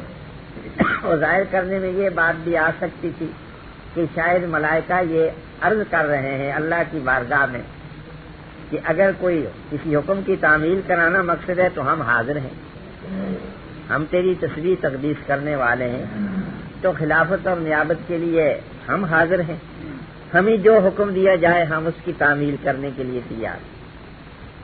شاید فرشتوں کے ہاں کے دلوں میں یہ خیال ہو. اللہ نے فرمایا جس چیز کو تم ظاہر کرتے ہو, جس کو تم چھپاتے ہو, تمہارا خیال تھا کہ آدم کے اندر شاید وہ بات نہیں ہوگی جو ہمارے اندر ہے, جو کمال ہے. لیکن آدم کے اندر اللہ تعالیٰ نے وہ کمال رکھا ہے جہاں تک تمہاری رسائی نہیں، تمہارے اندر اس کی صلاحیت نہیں، تو جس چیز کو تم ظاہر کرتے ہو، جس چیز کو تم پاتے ہو، ان سب کو میں جانتا ہوں۔ آدم علیہ السلام کا خلافت اور نیابت کے قابل ہونا اور فرشتوں کا اس سے عاجز ہونا، اس بات کو اللہ تعالیٰ نے بیان فرمایا۔ اب فضیلت کے بعد، برتری کے بعد پھر عملاً اللہ تعالیٰ نے آدم علیہ السلام کی فضیلت کو فرشتوں کے سامنے ظاہر کیا۔ اگلی آیتوں میں وہ سجدے وغیرہ کے متعلق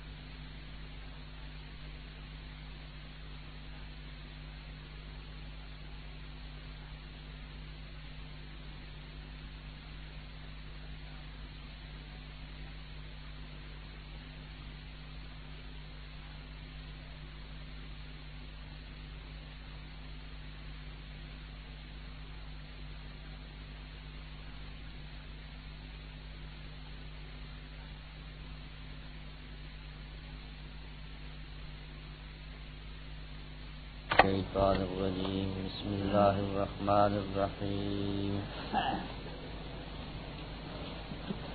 وَإِذْ قُلْنَا لِلْمَلَائِكَةِ اسْجُدُوا لِآدَمَ فَسَجَدُوا إِلَّا إِبْلِيسَ أَبَى وَاسْتَكْبَرَ وَكَانَ مِنَ الْكَافِرِينَ وَقُلْنَا يَا آدَمُ اسْكُنْ أَنْتَ وَزَوْجُكَ الْجَنَّةَ وَكُلَا مِنْهَا رَغَدًا حَيْثُ شِئْتُمَا وَلَا تَقْرَبَا هَٰذِهِ الشَّجَرَةَ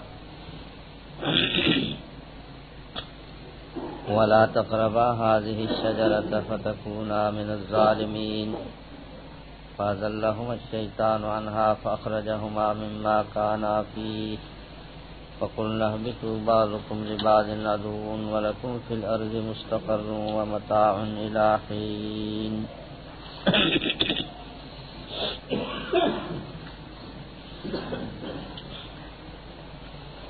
وَإِذْ قُلْنَا لِلْمَلَائِكَةِ، اس بات کو اپنے دھیان میں لاؤ کہ جب کہا ہم نے فرشتوں سے سجدہ کرو آدم کے لیے، پر سجدہ کیا انہوں نے مگر ابلیس نے انکار کیا اور تکبر کیا اور تھا وہ کفر کرنے والوں میں۔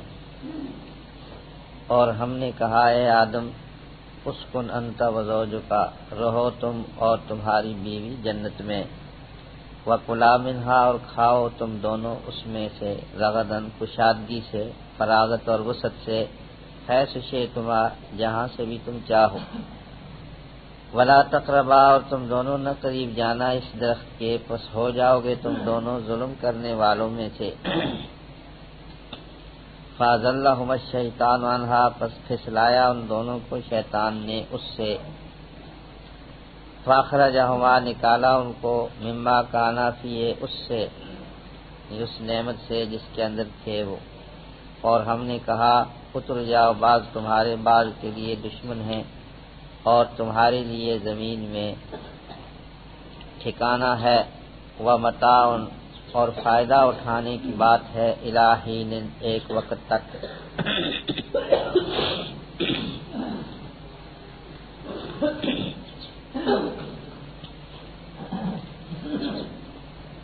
جب اللہ تعالیٰ نے حضرت آدم علیہ السلام کو خلافت عطا فرمائی اور ان کی برتری اور فضیلت کی بات فرشتوں کو معلوم ہو گئی، تو پھر اللہ تعالیٰ نے فرشتوں سے تعظیم کرائی آدم علیہ السلام کی، تاکہ ان کو یہ بات معلوم ہو جائے کہ یہ اللہ تعالیٰ کے نائب ہیں اور خدا کے خلیفہ ہیں۔ اللہ تعالیٰ نے اپنی نیابت کے لیے آدم علیہ السلام کو زمین میں پیدا کیا ہے، اور اس کی اولاد بھی اسی سلسلے میں ہوگی۔ تو ان کی برتری اور شرافت کو ظاہر کرنے کے لیے اللہ تعالیٰ نے آدم علیہ السلام کے سامنے سجدہ کرایا فرشتوں سے۔ تو اس کے بارے میں یہ سجدہ کس قسم کا تھا؟ مفسرین کرام بہت سی بحث کرتے ہیں۔ سجدہ تو کہتے ہیں انتہائی درجے کی عاجزی، تذلل اور تواضع، اور سجدہ کہتے ہیں پیشانی کو زمین پر پہنچانا۔ تو انتہائی درجے کی عاجزی اور پیشانی کو زمین پر رکھنا یہ سجدہ کہلاتا ہے۔ تو اس کی مختلف نوعیتیں ہوتی ہیں۔ اگر یہ پیشانی جو زمین پر جھکائی ہے اگر معبودیت کے حق کے لیے ہو کہ معبودیت کا حق ہم ادا کر رہے ہیں، یعنی معبود برحق کے حق کو ادا کرنے کے لیے پیشانی ہم زمین پر رکھتے ہیں، تو اگر اس مقصد کے لیے ہو تو پھر یہ سوائے اللہ تعالیٰ کے کسی اور کے لیے ایسا سجدہ کرنا اور ایسی پیشانی کو رکھنا ہمیشہ کے لیے ہر شریعت اور دین میں حرام، باطل، کفر اور شرک رہا ہے۔ اس کو سجدہ عبادت کہا جاتا ہے، معبودیت کے حق کو ادا کرنے کے لیے۔ یہ تو تمام شریعتوں میں حرام رہا ہے، آدم علیہ السلام سے لے کر حضور خاتم النبیین صلی اللہ علیہ وسلم، اس کو عبادت کا سجدہ کہتے ہیں۔ مگر اس کے علاوہ سجدہ تحیہ اور تکریم محض عزت اعزاز کے لیے اور سلام کے وقت تعظیم کے لیے جو سجدہ کیا جاتا ہے وہ پہلی شریعتوں میں روا تھا، اور ہماری شریعت میں ہر قسم کے سجدے کو اللہ کے سوائے اور کے سامنے حرام قرار دیا گیا ہے۔ تو یہ تعظیمی سجدہ، اس کو سجدہ تکریم اور سجدہ تحیہ ملاقات کا تو پہلی شریعتوں میں روا تھا۔ تو فرشتوں کا سجدہ بھی آدم علیہ السلام کے سامنے یہی تعظیمی سجدہ تھا جو تکریم اعزاز کے لیے ہوتا ہے مات۔ اس میں وہ بات نہیں تھی جو معبودیت کا حق ادا کرنے کے لیے ہوتا ہے۔ شاہ ولی اللہ رحمۃ اللہ علیہ فرماتے ہیں کہ اس کے اندر فرق صرف نیت کے ساتھ ہی معلوم ہو سکتا ہے۔ ایک آدمی کی نیت کیا ہے، اس کی نیت تکریم و تعظیم ہے یا اس کی نیت وہ ہے جو بندے حق تعالیٰ کے سامنے کیا کرتے ہیں۔ اگر نیت وہ ہے تو پھر یہ سجدہ غیر کے سامنے کفر بن جائے گا، شرک بن جائے گا، اور اگر یہ نہیں ہے تو وہ تعظیم کا سجدہ ہوگا۔ تعظیم اور تکریم کا سجدہ پہلی امتوں میں روا تھا، چنانچہ حضرت یعقوب علیہ السلام کے بیٹوں کے سجدے کا بھی ذکر قرآن میں آتا ہے، اور یہ فرشتوں کے سجدے کا ذکر بھی آتا ہے۔ یہ تو خود یہاں اس آیت کے اندر ہے، اللہ نے حکم دیا سجدہ کرو، یہ سجدہ تکریم تھا۔ مگر ہماری شریعت میں ہر قسم کا سجدہ، خواہ عبادت کا سجدہ ہو یا تعظیم کا سجدہ ہو، اللہ کے سوائے کسی غیر کے سامنے منع قرار دیتے ہیں۔ حضور کا فرمان ہے ترمذی شریف کی روایت میں، لو کنت آمر احدا ان یسجد لامرت المرأة ان تسجد لزوجها، اگر میں کسی کو سجدہ کرنے کا حکم دیتا تو میں بیوی کو حکم دیتا کہ وہ خامند کے سامنے سجدہ کرے، کیونکہ اللہ تعالیٰ نے خامند کا حق بڑا رکھا ہے۔ لیکن دوسری روایت کے الفاظ آتے ہیں ما کان لبشر ان یسجد لبشر، حضرت انس کی روایت میں کسی انسان کے لیے لائق نہیں ہے کہ وہ کسی دوسرے انسان کے سامنے سجدہ کرے۔ جس صحابی نے پوچھا تھا حضور سے، حضور آپ باہر ہم جاتے ہیں تو دیکھتے ہیں وہاں کے لوگ اپنے بادشاہوں کے سامنے سجدہ کرتے ہیں، تو وہ تو باطل ہیں، اور آپ تو اللہ کے نبی برحق ہیں، تو ہم آپ کے سامنے کیوں نہ سجدہ کریں؟ تو حضور نے منع فرمایا کہ بھائی دیکھو، فرض کرو میں دنیا سے رخصت ہو جاؤں، چلا جاؤں، تو کیا تم میری قبر کے سامنے سجدہ کرو گے؟ تو اس شخص نے کہا حضور نہیں، تو فرمایا کہ آج بھی اسی طریقے سے حرام ہے سجدہ کرنا۔ تعظیمی سجدہ غیر کے سامنے کوئی بھی ہو ہماری شریعت میں حرام ہے۔ مولانا تھانوی رحمت اللہ علیہ فرماتے ہیں کہ اگر تعظیم ہی مراد ہے اور قبر کا سجدہ کیا اس کو کفر شرک تو نہیں کہیں گے، مگر حرام ہونے میں سب کا اتفاق ہے کہ حرام ہے یہ۔ اگر اس سے وہ تعظیم مراد لی ہے جو بندے رب کے سامنے کیا کرتے پھر وہ کافر بھی ہو جائے گا، مرتد ہو جائے گا وہ آدمی اگر قبر کے سامنے اس قسم کا سجدہ کرے، یا بادشاہ کے سامنے یا استاد کے سامنے یا پیر کے سامنے یہ نیت سے۔ تو بہرحال اگر شرک اور کفر نہ ہو تو حرام ہونے میں تو سب کا اتفاق ہے کہ حرام ہے، سجدہ نہیں کرنا چاہیے کسی کے سامنے بالاجماع تمام امت کا، کہ جتنے بھی علماء صحابہ کرام بعد میں سلف صالحین ائمہ دین سب کا اتفاق ہے اللہ کے سوا غیر کے سامنے سجدہ کرنا حرام ہے۔ ایک صورت میں کفر بن جاتا ہے، دوسری صورت میں اگرچہ کفر شرک نہیں بنتا مگر حرام ہے یہ قطعی طور پر ناجائز ہے۔ اور جو پہلی امتوں میں کیا جاتا تھا وہ ہماری امت میں منسوخ قرار دے گی حضور کے اس فرمان مبارک سے۔ اور آدم علیہ السلام چونکہ نائب تھے اور خلیفہ تھے اللہ تعالیٰ کے، تو جب کسی کو نائب بنایا جاتا ہے دنیا کا بھی دستور ہے اس کے واسطے کوئی تعظیم اور اکرام کرایا جاتا ہے۔ اللہ نے فرشتوں سے اکرام کرایا آدم علیہ السلام۔ اور بعض یہ فرماتے ہیں مفسرین کرام کہ آدم علیہ السلام اور حضرت یوسف علیہ السلام یا ان کے والد یہ بمنزلہ قبلے کے تھے، جیسے آج بھی ہم قبلے کی طرف سجدہ کرتے ہیں تو مقصود تو قبلے کی طرف نہیں ہوتا سجدہ کرنا، سجدہ تو اللہ کے لیے ہوتا ہے لیکن جہت جو ہے وہ قبلہ ہوتی ہے۔ تو آدم علیہ السلام بھی اور یوسف علیہ السلام بھی وہ بمنزلہ قبلے کے تھے، سجدہ وہاں تو آدم علیہ السلام بھی بمنزلہ قبلے کے تھے، سجدہ اللہ کے لیے ہی تھا۔ بعض یہ فرماتے ہیں کہ یہ جو ہے لام، یہ لام سببیت کا ہے، آدم کو سجدہ نہیں، سجدہ کرو حق تعالی کے سامنے آدم کی وجہ سے، بسبب آدم، یہ سجدہ اللہ کے لیے ہی ہے۔ تو بعض یہ فرماتے ہیں کہ اس وقت دونوں باتیں تھیں، اللہ تعالیٰ کے لیے عبادت کا سجدہ تھا اور آدم کے لیے تعظیم اور تکریم کا سجدہ تھا، اور یہ خلافت کا سجدہ تھا، دونوں باتیں اس وقت اکٹھی ہو گئی۔ سجدہ خلافت یا تعظیمی سجدہ جو ہے اس میں مسجود لہو جس کے سامنے سجدہ کیا جاتا ہے وہ عرضی اور مجازی ہوتا ہے، اور جو سجدہ عبادت ہوتا ہے وہاں پر مسجود لہو بالذات ہوتا ہے۔ مولانا نانوتوی رحمت اللہ علیہ یوں فرماتے ہیں۔ بعض یہ فرماتے ہیں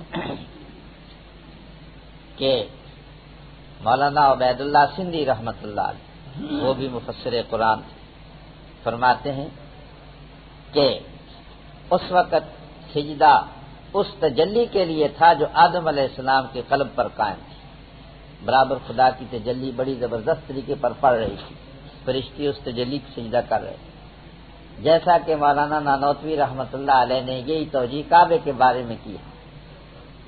جب اس ہندو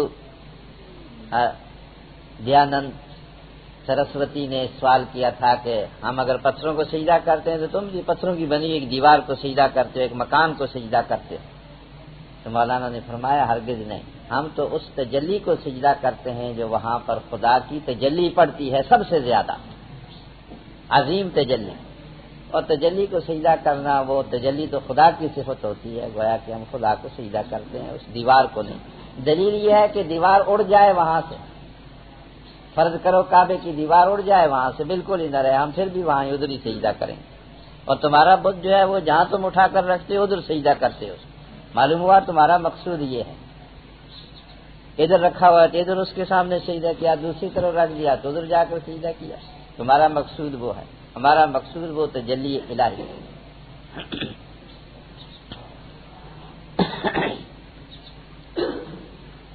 یہ جو حکم تھا کہ سجدہ کرو آدم کے لیے، تو سجدہ کیا سب نے مگر ابلیس نے۔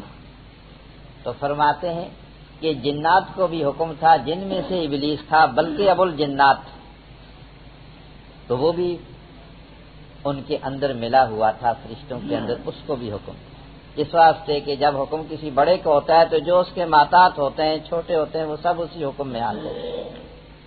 تو بڑوں کو جب حکم ہو گیا تو یہ چھوٹے جو تھے یہ ان کے تابع تھے۔ بعض یوں فرماتے ہیں کہ قرآن میں صراحت کے ساتھ موجود ہے، اذ امرتک، اللہ نے فرمایا، ابلیس سے پوچھا، جب میں نے تم کو حکم دیا تھا سجدہ کرنے کا، تم نے کیوں سجدہ نہیں کیا؟ معلوم ہوا کہ ابلیس کو بھی حکم تھا، بالکل مستقل الگ۔ باقی یہ ہے کہ ابلیس فرشتوں کے اندر ہی ملا ہوا تھا، آمد رفت، آنا جانا، عبادت کرنا۔ حضرت یحییٰ منیری رحمت اللہ علیہ کے مکتوبات جو ہیں، بڑے پائے کے عالم تھے، بزرگ تھے، 8ویں صدی میں خواجہ نظام الدین اولیاء رحمت اللہ علیہ کے خلیفہ تھے اور شاگرد تھے، یحییٰ منیری رحمت اللہ علیہ۔ ان کے مکتوبات ہیں، بڑے قیمتی ہیں، فارسی، اب تو ان کے ترجمے بھی ہو گئے۔ اس کے اندر لکھا ہوا ہے کہ ابلیس نے 7 لاکھ سال عبادت کی۔ اندازہ لگائیں کہ کتنے عرصے تک وہ خدا کی عبادت کرتا رہا، مگر اللہ کے ایک حکم سے سرتابی کی تو مردود ہو گیا۔ 7 لاکھ برس عبادت کی تھی ابلیس نے۔ اللہ کے حکم سے سرتابی کرنے کا یہ نتیجہ ہوا، خدا کے حکم سے انکار کیا اور ابا، انکار کیا، واستکبرا، تکبر کیا۔ مفسرین کرام فرماتے ہیں کہ یہ ابن منذر نے عبادہ ابن ابی امیہ سے ایک روایت بیان کی ہے، انہوں نے کہا ہے کہ سب سے پہلا گناہ اس کائنات میں اور اس جہان میں وہ حسد تھا جو ابلیس نے آدم پر کیا۔ یہ حسد کی بنا، انا خیر منہ، میں اس سے بہتر ہوں، یہ خاکی ہے، میں کیوں اس کے سامنے سجدہ کروں؟ اس نے اپنے آپ کو دیکھا اور رب تعالیٰ کی طرف نگاہ نہ کی اور اس کے حکم کو نہ دیکھا۔ جو یہ سب سے پہلا گناہ حسد اس کائنات میں ظاہر ہوا ہے جو ابلیس نے آدم پر کیا۔ اور دوسرا مسئلہ یہ ہے کہ جو شخص بھی خدا کے کسی حکم کو رد کرے گا یا اس کا انکار کرے گا تو وہ بھی ابلیس کی طرح ہی کافر ہوگا، یاد رکھیں۔ یہ نہیں ہے کہ ابلیس ہی کافر، جو بھی خدا کے حکم کو، جو خدا کا قطعی حکم ہو اس کو رد کر دے کہ میں نہیں مانتا اس کو، وہ بھی کافر ہوگا، جیسا ابلیس کافر ہوا، وَكَانَ مِنَ الْكَافِرِينَ۔ تو یہ ابلیس نے حسد کی بنا پر سجدہ نہ کیا، انکار کیا، تھا یہ خدا کے علم میں کفر کرنے والوں۔ حضرت شاہ عبدالعزیز صاحب محدث دہلوی رحمۃ اللہ علیہ بیان کرتے ہیں کہ محدث ابن ابی الدنیا نے، یہ بڑے پائے کے محدث تھے، انہوں نے کتاب مقائد الشیطان میں، مقائد الشیطان، شیطان کی مکاریاں، اس کے اندر ایک روایت بیان کی ہے۔ روایت یہ ہے کہ موسیٰ علیہ السلام سے ابلیس کی ملاقات ہوئی کہیں کسی موقع پر، تو ابلیس کہنے لگا موسیٰ علیہ السلام سے کہ حضرت آپ میری سفارش کریں اللہ کی بارگاہ میں کہ خدا میری توبہ قبول کر لے، میں توبہ کرتا ہوں۔ تو موسیٰ علیہ السلام نے کہا کہ اچھا میں سفارش کرتا ہوں۔ موسیٰ علیہ السلام دعا میں مشغول ہو گئے، وہ دعا کرنے لگے، ادھر سے اللہ کا حکم پہنچا، اللہ کا فرمان پہنچا موسیٰ علیہ السلام کو کہ ابلیس سے کہو میں توبہ قبول کرتا ہوں، لیکن تم آدم کی قبر کو سجدہ کر دو تاکہ تمہاری کوتاہی اور تقصیر کو معاف کر لوں۔ تو موسیٰ علیہ السلام نے یہ بات ابلیس کو کہی، تو ابلیس کہنے لگا زندگی میں تو میں آدم کو سجدہ نہ کیا، اب اس کی ڈیری کو میں سجدہ کروں، یہ بات نہیں ہو سکتی مجھ سے۔ اسی طریقے سے انکار کیا۔ زندگی میں نہ کیا تو اب اس کی قبر کو سجدہ کرنے کا کیا مطلب ہے؟ یہ نہیں کروں گا۔ بہرحال ابلیس پکا تھا اپنی بات پر، اس نے انکار کیا، وکان من الکافرین، اور تھا وہ کفر کرنے والوں۔ یہ تو قصہ ہو گیا، سجدے کا مسئلہ بھی ہو گیا۔ اب یہ ایک مسئلہ اور بھی سمجھ لیں کہ آج کل جو بہت سی جگہوں میں آپ کو معلوم ہوگا یا آپ تجربہ کریں گے کہ بہت سے مرید پیروں کے سامنے سجدہ کرتے ہیں۔ یہ سجدہ مشرکانہ ہے، یہ شرکیہ افعال میں سے، یہ فعلی شرک ہے، یاد رکھیں۔ اگر نیت عبادت کی نہ ہو تب بھی اس کے حرام ہونے میں تو کسی عالم کو اور کسی بزرگ کو اختلاف نہیں ہے کہ یہ حرام ہے، لیکن بعض فرماتے ہیں یہ شرک ہے اور یہ مشرکانہ کام ہے، ہرگز نہیں کرنا چاہیے، جو کرتا ہے اس کو روکنا چاہیے، منع کرنا چاہیے۔ یہ شرک فعلی ہے، سجدہ کرنا کسی کے سامنے بھی روا نہیں ہے۔ اب پھر اللہ تعالیٰ کا فرمان آیا، وَقُلْنَا يَا آدم، اللہ فرماتا ہے ہم نے کہا آدم سے، رہو تم اور تمہاری بیوی۔ یہ خلق منہا زوجہا دوسری جگہ قرآن میں موجود ہے کہ آدم علیہ السلام کی وحشت کو اور تنہائی کو اللہ نے دور کرنے کے لیے انہی کے جسم سے ان کا جوڑا پیدا کیا، ان کی پسلیوں سے حضرت حوا کو پیدا کر دیا، وہ ان سے مانوس ہو گئے۔ حکم ہوا کہ تم بھی اور تمہاری بیوی، یہ حضرت حوا، تم دونوں رہو اس جنت میں۔ اس جنت کے بارے میں مختلف روایتیں ہیں۔ یہ جنت کون، صحیح بات یہی ہے کہ جنت الماوا تھا، یہ زمین کی جنت نہیں تھی، جنت تو باغ کو کہتے ہیں، باغ کو کہتے ہیں، لیکن یہ وہی جنت الماوا تھا۔ یہ جو آسمانوں پر ہے، عالم بالا میں ہے، یہ زمین کا جنت نہیں تھا، جیسا کہ کئی لوگوں نے یہ بھی خیال ظاہر کیا ہے کہ یہ کوئی باغ تھا زمین پر، یہ بات صحیح نہیں ہے۔ تو وہاں حکم ہو گیا کہ رہو کھاؤ جہاں سے تمہارا جی چاہتا ہے۔